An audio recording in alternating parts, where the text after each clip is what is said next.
What is good, ladies and gents? Welcome to the MKO Pugilism Boxing channel. Little t-shirt there.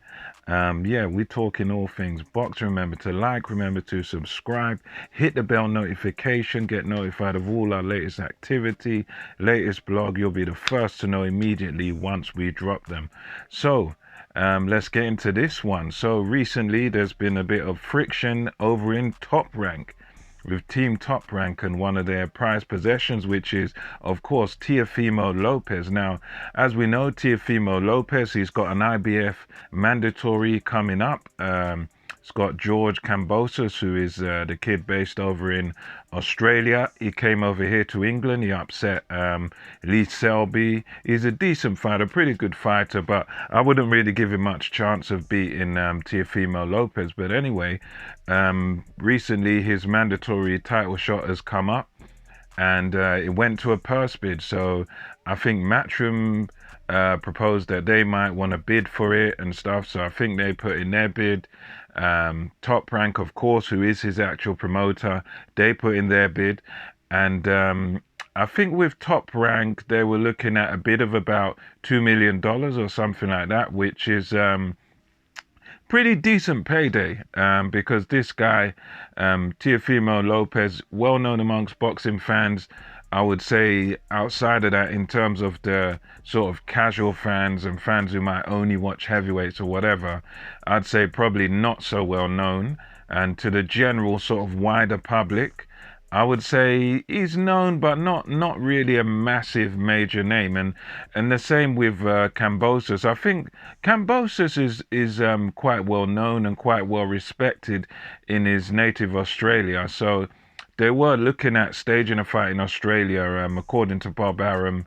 I think it was last year they were talking about this towards the end of it, because it's mandatory coming up, and they were talking about, yeah, possible bout in Australia, because you can get your crowds in and you can generate a lot of money over there. That was a good idea back then, but now the one who has won this purse bid is Triller. And Triller first came to my attention when Mike Tyson started talking about him and Roy Jones, and they're the company that is, I believe one of their major focuses is like music and celebrities and stuff like that. So they hosted the Mike Tyson versus Roy Jones Jr. card. So they hosted that exhibition along with Jake Paul knocking out the basketball player.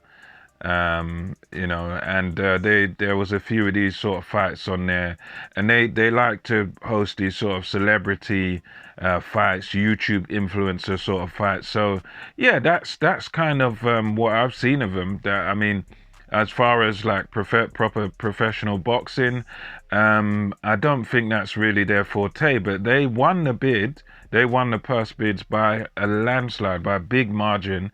They bidded $6 million for this fight, and it's one of those where it is a little bit it's interesting, and it's a little bit strange in my eyes as to why they would want to sort of win the purse bids for this particular fight. I mean, it's nowhere near the biggest fight in boxing. It's not.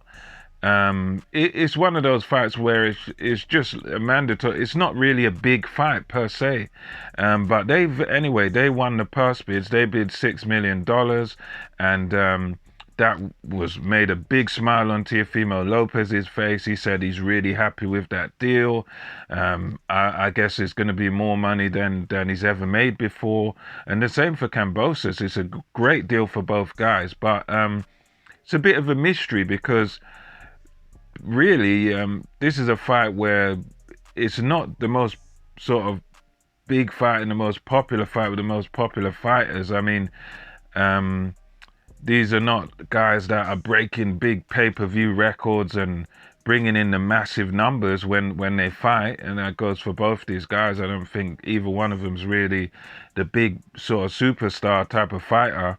I could understand more if they bid for I don't know, a Joshua fight, a few for the heavyweights and the money spinners, or the Canelo, those sort of guys where they're the sort of bigger names in the sport. But yeah, this is a bit of an obscure one, and it's going to be interesting because with that $6 million, the interesting thing is how are they going to actually make that back? Because I don't think I've looked among boxing fans and stuff, and I don't really think this is going to be a fight that people are really going to be keen on paying for. Especially if it's going to be expensive on their if they're doing it for $50 or whatever. You know, in America they pay so much, they pay through the nose for all these pay-per-views.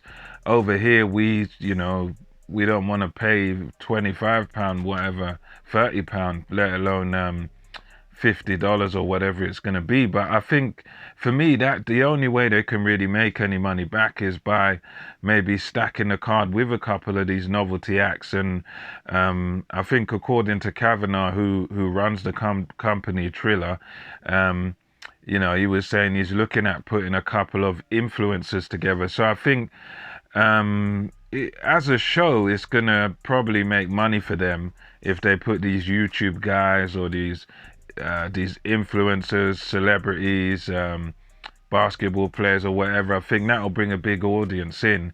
But again, I don't know whether it will bring enough in terms of the Lopez versus Kambosos fight for them to really make back that 6 million. I think that 6 million might come up at a loss. I mean, it's one of those where we're gonna have to wait and see.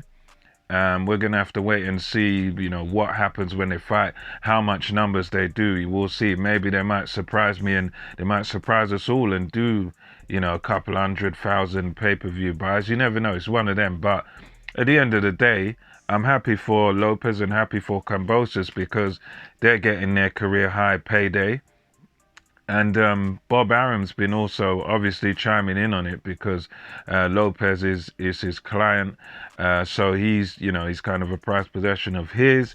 And he said that yeah, they could, if they're that enthusiastic about this fight, because according to Arum was saying, well, this is a $2 million fight. That's why I bid 2 million. This is not worth anywhere near this money that these people are putting up. So if they love him so much and if they're really that enthusiastic, why don't they just buy him out of his contract? And of course, these are definitely fighting words, and Bob Arum is a guy that he doesn't really bite his tongue. He just says what's on his mind. He's an old boy now. He's got to be nearly 90 now, Bob Arum. He's an old boy now, and he doesn't really care. He's on business about what people think. So he's come out and showed his kind of disapproval of it. And he said, yeah, let him buy him out. And, you know, he said, buy him out of his contract then. And it's one of them where he does seem to be bitter about this deal. I mean, but at the end of the day, it's one of those where it's for an IBF title.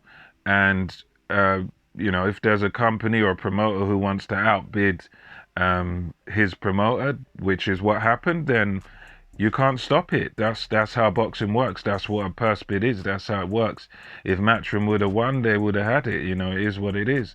And I don't think Aaron would have been happy unless it was him who actually won the purse bid. But yeah, so Lopez has sort of come back and in an interview, and they asked him questions showing him that Terence Crawford has got problems with Bob Arum, Floyd Mayweather, Oscar De La Hoya. A lot of guys had problems with Bob Arum. Are you experiencing the same issues? And Lopez basically said, well, I've heard Arum say they can buy me out of my contract, and you know, in that case, I might have to go somewhere else if that's what he's saying, and if he doesn't have respect for his fighters. And you know, my team spoke about how his mum was crying and his team was really upset about what Bob Arum said, and he said he might have to find his stuff elsewhere because basically he knows what he's worth and he believes he's worth a lot of money. And I think from what Lopez was saying, it seems like he's expecting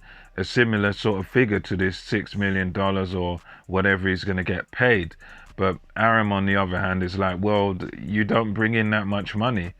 You're not a guy that's a real massive ticket seller for me to put that money on you. If I put that $6 million on you, like these guys, then I'm going to be $6 million in debt because you're not going to bring in. You need to sell hundreds of thousands. You need to sell like be a 500,000 pay-per-view, or at least 250,000 pay-per-view buys sort of fighter to be justifying getting paid big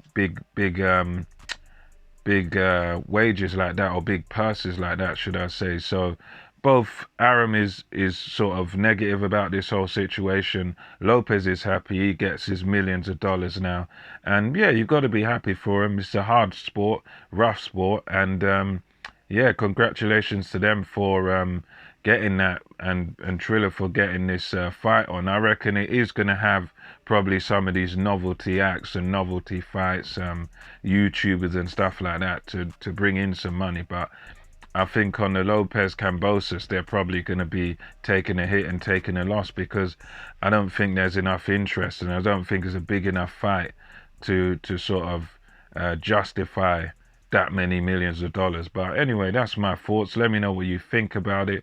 And until next time, this is MKO Pugilism, over and out. Catch you on the next one.